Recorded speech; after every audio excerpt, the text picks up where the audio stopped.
Dans cette vidéo, nous allons traiter l'élément 1. Donc, dans cet élément, nous avons la fonction grand f de x qui est définie comme l'intégrale entre x et x carré. Alors, et x carré sont rangés dans cet ordre quand x est supérieur à strictement à 1, ce qui est le cas. La fonction grand f sera définie sur 1 plus l'infini. Et donc ici, grand f de x n'est rien d'autre que cette surface. Donc, pour étudier cette surface, dans un premier temps, on vous demande de dériver cette fonction. Donc ici, on note g, une primitive de 1 sur ln carré de t. Voilà. Et donc à ce moment-là, grand f de x n'est rien d'autre que grand g de x carré moins grand g de x.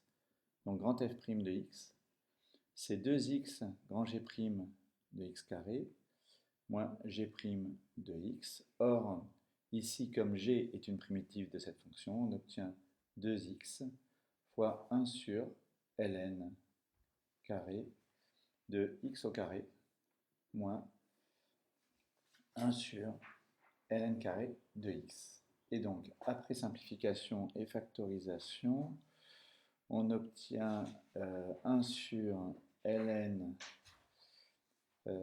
carré de x, puisque là ça fera 2 ln de x avec le carré, ça fera un 4 qui va apparaître, 2 sur 4, donc 1 demi, donc x sur 2, moins 1. Voilà ce que l'on obtient pour la dérivée. Ensuite, on peut, dans la mesure où ça c'est positif, alors il faut l'écrire, il faut le détailler, ça c'est positif, donc ça va être du signe de ceci, et là on voit que, en étudiant, le changement de signe se fait en deux.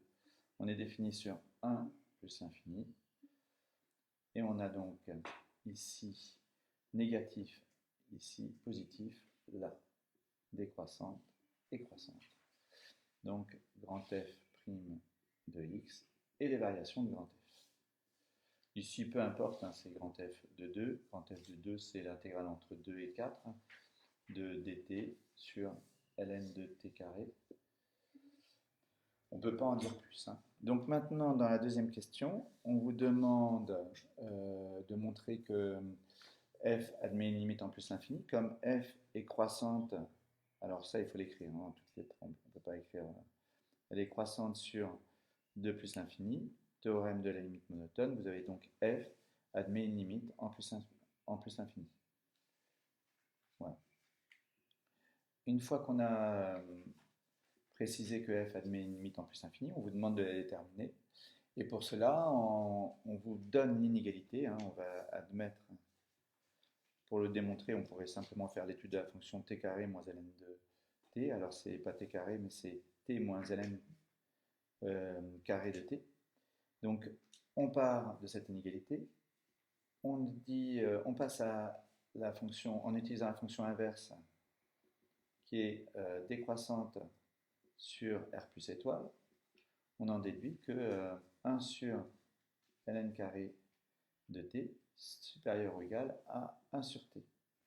Alors du fait de cette inégalité, quand on passe à l'intégrale entre, comme ceci c'est vrai, pour tout t appartenant à x carré,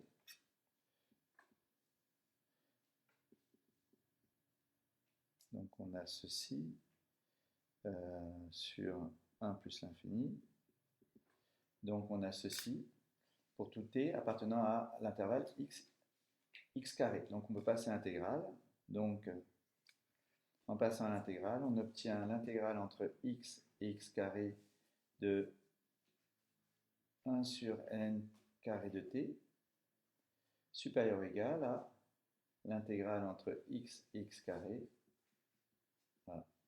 Là, on a du ln de t entre x et x carré, et après simplification, on tombe sur ln de x qui tend vers plus l'infini. Donc, là, j'ai un peu sauté quelques étapes. Donc, f de grand x tend vers plus l'infini quand x tend vers plus l'infini. Alors, voilà pour la limite en plus l'infini. Pour la limite en 1, On procède de la même façon, mais cette fois-ci, on va utiliser une autre inégalité. On va utiliser l'inégalité suivante, que quel que soit t appartenant à 1 plus l'infini, on a ln de t inférieur ou égal à 1 moins t. Voilà. Donc, au carré, on a ceci. Ensuite, on passe à l'inverse. Il faut justifier en disant que la fonction inverse est décroissante sur 0 plus infini, 0 ouvert. Hein. On change le sens de l'inégalité. Voilà. Et ensuite, comme quel que soit t appartenant à x carré, on a cette inégalité. On peut passer à l'intégrale. Donc on a x carré dt sur ln carré de t supérieur ou égal à l'intégrale entre x et x2 de, voilà.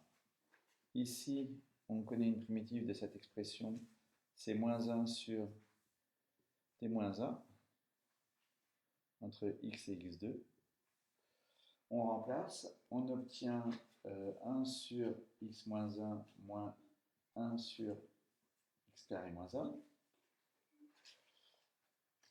Et là, en mettant son dénominateur, on multiplie en haut et en bas ici par x plus 1, donc x plus 1 moins 1, donc ça fera x sur x carré moins 1.